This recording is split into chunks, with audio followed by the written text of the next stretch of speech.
What is up guys, Rick Hackus here, and I've been playing the Black Ops 3 beta on the PlayStation 4, and I want to talk to you today about the insanely powerful Man-O-War assault rifle.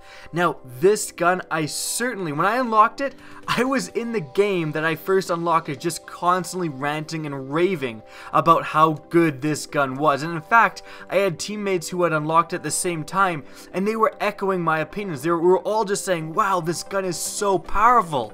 Now, why do I think the Man-O-War assault rifle is so good, and why do I think you should unlock it as soon as possible in Black Ops 3?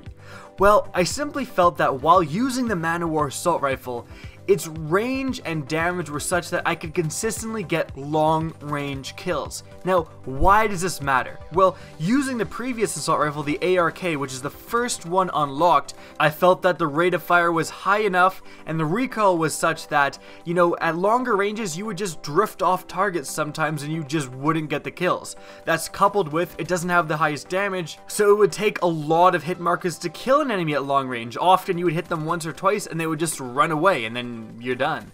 The Man-O-War simply doesn't have this. Its very good recoil pattern coupled with insanely high damage means that you can consistently take down enemies at very long ranges. Now, why does that matter? What's wrong with a medium range assault rifle?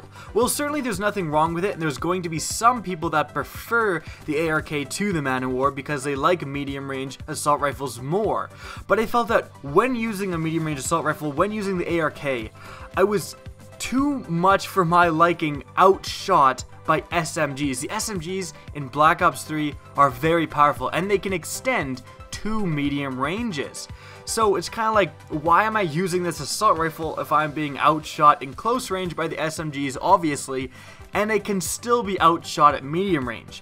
When you're using the Man-O-War, this simply doesn't happen. You are engaging enemies at distances that if they have SMGs, they have no chance. Like, constantly when you're using the Man-O-War, you'll see enemies just try to run away because they have SMGs and they know there's no way they can engage you from the distance you're engaging them at.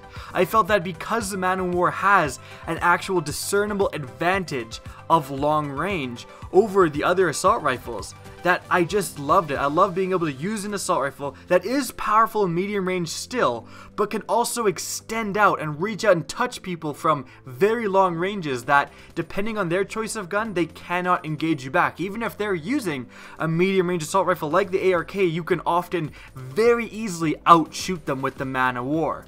This clear advantage in terms of range just made me really fall in love with the Man-O-War. You do have to do a little bit of work in order to get into long range engagements and make sure that you're not engaging enemies in extremely close range, because the rate of fire simply isn't high enough to engage enemies in extremely close range. It does still dump truck people hip firing sometimes because the damage is so high that if you get a headshot, it just melts them. But that's not consistent, so again, you're going to have to kind of maneuver yourself to get the long range advantage of the Man-O-War, but you'll get used to that extremely easily, and I think you'll find the Man-O-War is an extremely powerful and rewarding assault rifle. I hope you guys enjoyed this video. If you did, don't be afraid to slap that subscribe button for more Black Ops 3 content. My Twitch channel and my Twitter are linked in the description of this video. So check out my Twitch if you want to see my ramblings live, and check out my Twitter if you want to get in touch with me. Again, I hope you enjoyed, and as always, have a good day.